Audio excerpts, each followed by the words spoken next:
But every once in a while, I wanna talk about me, I wanna talk about number one. Oh my, me, my, what I think, what I like, what I know, what I want, what I see. I like talking about you usually. Alfred Nadal. I'm 67 years old. I have traveled a great deal of the country. I have my dual citizenship, U.S. and Canadian, 6 years university from the University of Maine.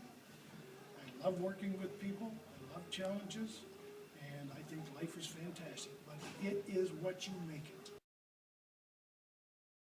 The roles were that generally it was the man who was the major breadwinner. He was one who worked. The woman was expected primarily to stay at home, raise the kids, be pretty much well obedient, still have a lot to say in the raising of the family in gender, but still, when it came to the tough things like where are we going to spend money, the male made the majority of the decisions. Right from day one, girls played with girl stuff. Girls at Christmas time got girl stuff, boys got boy stuff.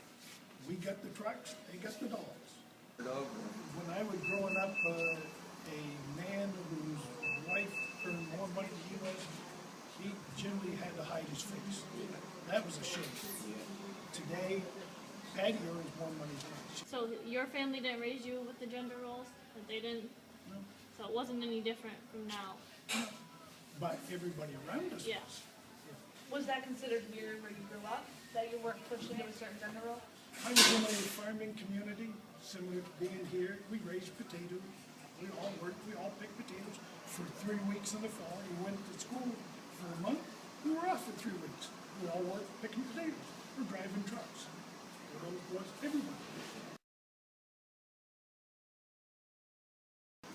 Oh, now if you look at,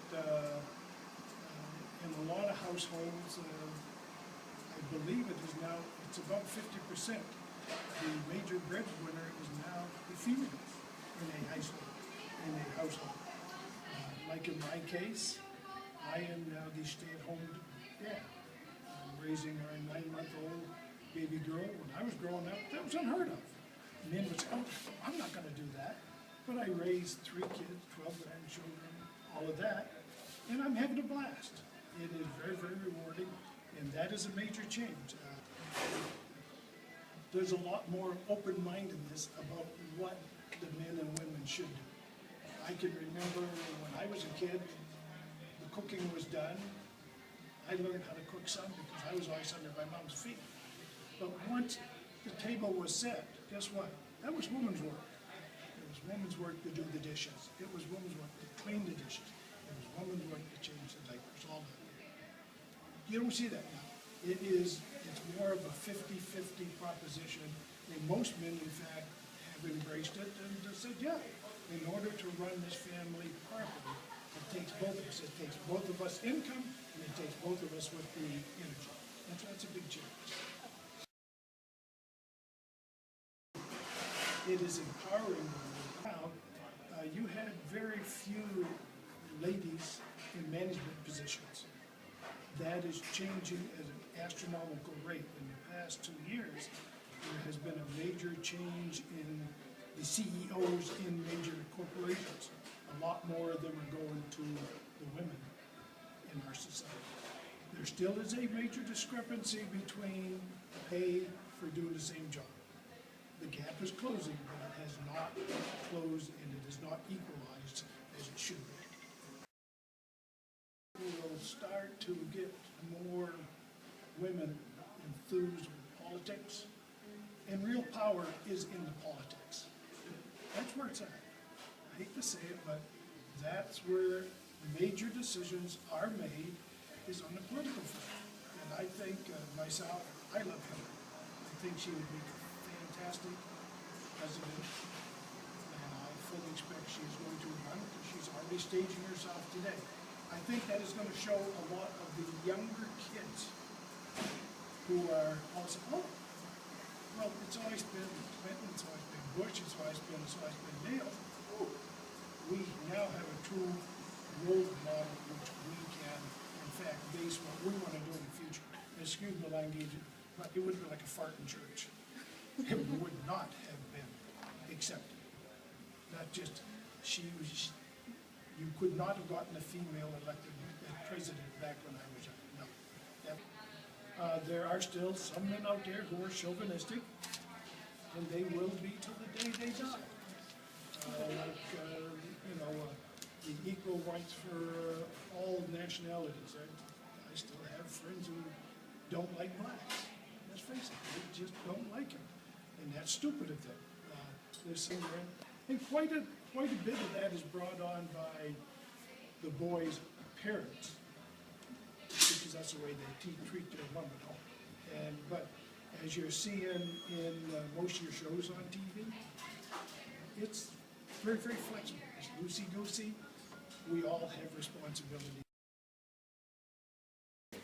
My mom probably would have been boys with boy stuff, girls with girls. My dad was extremely open-minded.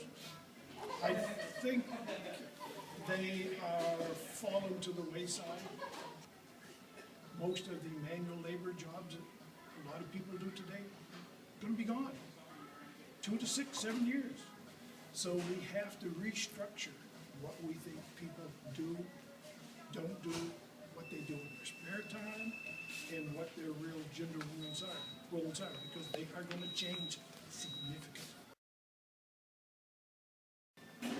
It is significant that if you have a young lady, I have a daughter, she's 10 years old, a student, she's in Cub Scouts. She's in Cub Scouts, and is normally a strictly a role for boys. I've got her there for a reason. I want her to see that she can do anything and everything they can. There's no doubt about it. She is going to challenge any outstanding things that says girls are here, boys are here. Baby girl, I have no doubt she is going to be very aggressive, very assertive, and she's going to want to do all of those things that any boy can do and will ever be able to do. And I think that starts right from the day she is. You don't look at children and say, when they do a good job, you don't go, good girl, good job, good girl, you did that right. Good job, fantastic job. You keep the girl-boy part of it out. Whatever the boys have, she can have. And I think that's where you plant those seeds early on. There's no such thing. It's only girls play with dolls, because that's stupid. That's a toy. Anybody differently, because your expectations has to be the same. When I was a kid, it wasn't even discussed. See, I don't see that as being an issue. I don't see it, never have, never will. There has to be two people committed to being parents, not being a mother or being a father. Because if they don't, in another 5 years when they're totally out of work, because robots have replaced them, there's all kinds of new opportunities coming. And they're going to have to be thinking in that direction. Or else if they come through the door and if I'm going to challenge you, and that's what I put in front of them. Your daughter wanted to be a welder? Yep. When you push them to it? And the reason is because I made a trip to China to buy a boiler one time. And I went into one of the largest boiler manufacturing plants, and I observed the welding after it was done. And I said, who are your best welders? And right over to the board, female, female, female, female, female. Because people are a lot more open-minded and a lot more willing to change. That the gender role changes have slowed us down as a nation or moved us forward? Move this forward. Why? Because you're getting a lot more brain power. One of the bad things about the way it was, you had a very few limited people using this. They were expected to use Their muscles. their muscles. That's why we're waiting.